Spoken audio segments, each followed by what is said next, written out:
আমি চাই প্রতিটা মানুষ মিলে মিশে থাকবে সুখে। আমি চাই ভিক্ষুক হয়ে ঘুরবে না কেউ কারো দ্বারে। আমি চাই কাটবে না রাত কখনো কারো অনাহারে। আমি চাই ভিক্ষুক হয়ে ঘুরবে না কেউ কারো দ্বারে। আমি চাই কাটবে না রাত কখনো কারো অনাহারে। আমি চাই মাজলুমেরা ফেলবে না আর চোখের পানি। আমি চাই কোটের দ্বারে কাঁদবে না বিচারের বাণী। আমি চাই মাজলুমেরা ফেলবে না আর চোখের পানি। আমি চাই কোটের দ্বারে কাঁদবে না বিচারের বাণী। আমি চাই বাংলাদেশে কাঁদবে না আর কেউ তো দুঃখে। আমি চাই প্রতিটা মানুষ মিলে মিশে থাকবে সুখী। আমি চাই ধর্ষিতা বোধ কাঁদবে না আর অন্ধকারে। আমি চাই ধর্ষকেরা ভালো হবে তওবা করে। আমি চাই ধর্ষিতা বোধ কাঁদবে না আর অন্ধকারে। আমি চাই ধর্ষকেরা ভালো হবে তওবা করে। আমি চাই অধিকার নিয়ে খেলবে না কেউ চিনিমিনি। আমি চাই বুঝবে সবাই থাকবে না কেউ চিরদিনই। আমি চাই অধিকার নিয়ে খেলবে না কেউ চিনিমিনি। আমি চাই বুঝবে সবাই থাকবে না কেউ চিরদিনই। আমি চাই বাংলাদেশে কাঁদবে না আর কেউ তো দুঃখে। আমি চাই প্রতিটা মানুষ মিলে মিশে থাকবে সুখী। আমি চাই সাংবাদিকে সত্য কথা লিখুক সবে। আমি চাই চ্যানেলগুলো সত্য প্রচার করুক ভাবে। এখন চ্যানেলে অপপ্রচার হয় না হয় না? আমার বাংলাদেশের মিডিয়ার খবর, বাংলাদেশের মিডিয়া এসেছে ভারতের দাদা বাবুরা তাদের চ্যানেল দিয়ে বাংলাদেশে অপপ্রচার করছে। বাংলাদেশে যা ঘটেনি তাই বানাচ্ছে, বাংলাদেশে যা হয় নাই তাই বলছে, বাংলাদেশে যা করে নাই সেইগুলো সেখান থেকে অপপ্রচার করে আবার হিন্দুদেরকে উস্কে দিয়েছে।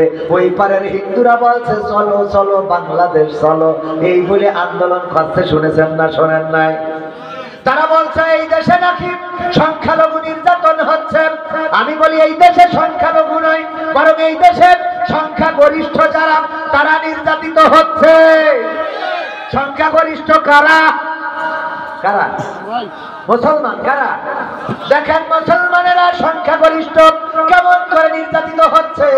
আমার দেশে ইসলাম প্রচারের জন্য এসেছিল বঙ্গবন্ধুর পরিবার, তাদের কন্যা শব্দ মেরে ফেলাইলো, দুইটা কন্যা বেঁচে ছিল। তার মধ্যে আমাদের একজন প্রধানমন্ত্রী ছিল, সেই প্রধানমন্ত্রী ওই পরিবারের সন্তান। সেই পরিবার আসিল ইসলাম প্রচারের জন্য। ওই পরিবারের সন্তান রে সকালবেলা উঠে আগে যায় নামাজ খোঁজে, তারপরে নামাজ পড়ে, তারপরে কুরআন পড়ে দিনের শুরু করে। আর আমরা তারে বাংলাদেশে রাখলাম না, রাখলাম না রে। ঠিক না বেঠে? তাইলে এই যে তাড়ালাম, এটা কি সংখ্যালঘু না সংখ্যাগরিষ্ঠ? কথা কয় না, কি গরিষ্ঠ? সংখ্যাগরিষ্ঠ। 2 নম্বর আউলিয়া শামীম ওসমান সাহেব, আল্লাহর ওলি, আলহাজ কাবা শরীফের ইমামের পিছনে দাঁড়ায় 70 রাকাত 80 রাকাত 100 রাকাত করি এক এক রাতি তাহাজ্জুদ পড়ে গো। এই শামীম ওসমান রেও আমরা বাংলাদেশে রাখলাম না, তার বুরকা পরায়ে তাড়ায়ে দিলাম। বলেন সে সংখ্যালঘু না সংখ্যাগরিষ্ঠ? তাহলে নির্যাতন হলো কার পরে?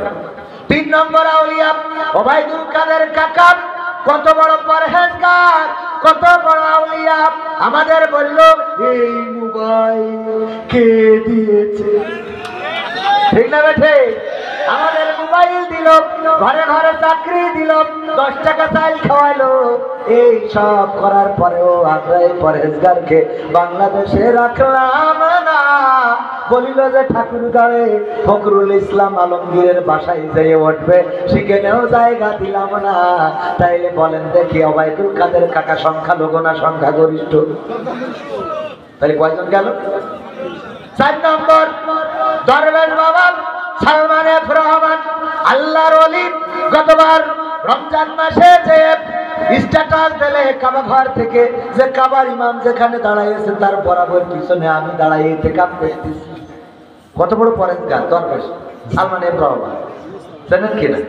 এই যে দরবেশ এত বড় বড় দাড়ি, যা আমারও এখনো এত বড় হয়নি। ওরে আল্লাহ, ওর দাড়ি পর্যন্ত এই দেশে রাখতে পারলো না, কেটে ফেলতে হইল। কথা কয় না? কাইটে ফেললো। আবার চিন্তা করলো সারা জীবন যেহেতু নৌকায় চড়েছি, এখনো নৌকায় চড়ি পালাবো, কিন্তু ওর মনে নেই যে 5 তারিখে সেটা ডুবে গেছে। এই জন্য ওতে চড়ি পালানোর সময় ওরেও ধরা হলো। তারপরে আনিসুল হক তারে ধরা হলো। 4 নম্বর গেল। 5 নম্বর সবচেয়ে বড় পরহেজগার, টেলিভিশনে বসে বসে টকশো করতো আমার মানিকা।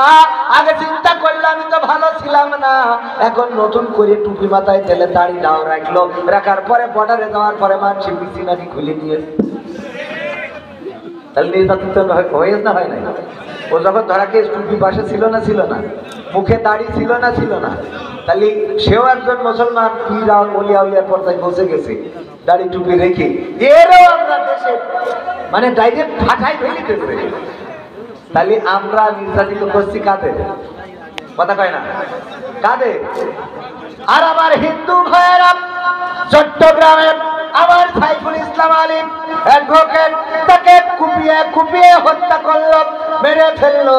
ওই জালিফের মা কান্দে সন্তান হারানোর জন্য, কাঁদে তার বিধবা স্ত্রী, কাঁদে তার কলিজার টুকরা সন্তান, গর্ভে রয়েছে আরো একটা সন্তান, অন্তঃসত্ত্বা রমণী। আহারে, কলিজার টুকরা সন্তান জন্মগ্রহণ করবে কিন্তু বাবাকে দেখবে না, তাকে কুপিয়ে কুপিয়ে হত্যা করলো। এরপরেও বাংলাদেশের মুসলমান কোন জায়গায় কোন হিন্দুর গায়ে হাত তো দেয় নাই, বরং তাদের যে দুর্গা পূজা চলে গেল, এই দুর্গা পূজায় আমার মুসলমানেরা, আমার মাদ্রাসার ছাত্ররা, আমার আলেম ওলামারা, আমার ইসলামী আন্দোলনের নেতা কর্মীরা, তারা রাত জেগে জেগে তাদের প্রতিমাগুলো